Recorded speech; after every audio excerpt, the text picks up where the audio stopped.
The Earth's Treasures exhibition is a lovely exhibition.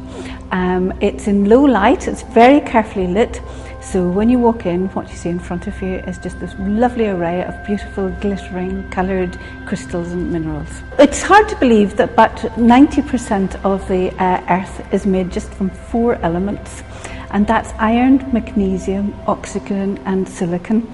And it's only when you add small amounts of other elements to this mix under high heat, high pressure, that we end up with this wonderful array of minerals and crystals that we have in Earth's treasures.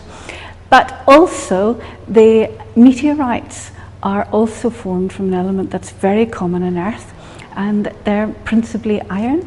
We get some stony meteorites, which will be composed of other elements as well, but the meteorites are familiar elements that we have on Earth. And just your own personal opinion on the spar box, do you think that's a beautiful way to take natural elements, put them together and make something visually beautiful? Oh, it's wonderful. I mean, how things form naturally and end up having such beautiful crystals and minerals, and for people to take these and display them in such a lovely way, just for their own amusement, to make something beautiful for them to have, to look nice in their own homes. What a lovely way to use minerals and crystals. The Ulster Museum's got 2 spar boxes on display in its mineral gallery on the 3rd floor of the museum. A spar box is an open-fronted cabinet lined with natural crystals. They're not of Irish origin, they're from the north of England, and the making of spar boxes was a folk art that flourished from about the 1860s to the 1920s.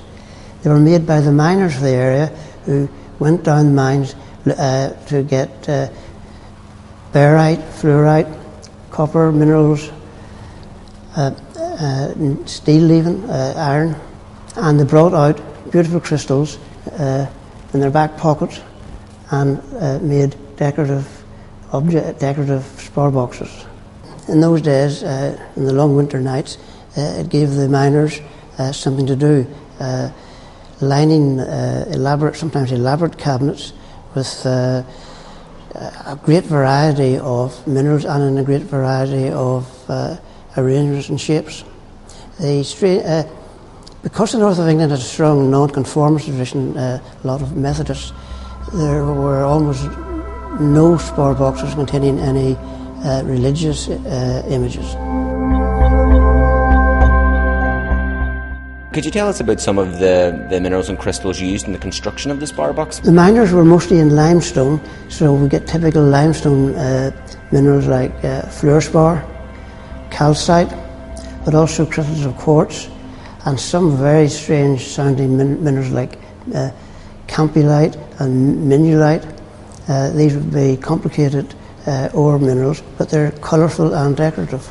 There were, of course, workshops in the area making furniture, and it seems that these miners were gifted also with skills in joinery and fretwork, and they had a range of materials, ranging from high quality veneer to simply ordinary plain planking wood. In the heyday of making spar boxes, they were very popular in the mining areas of the Pennines in the north of England.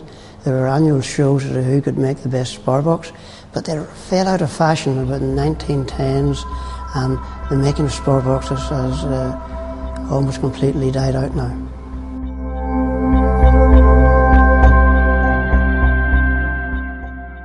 The Ulster Museum acquired from an antique dealer in the 1970s a spar box.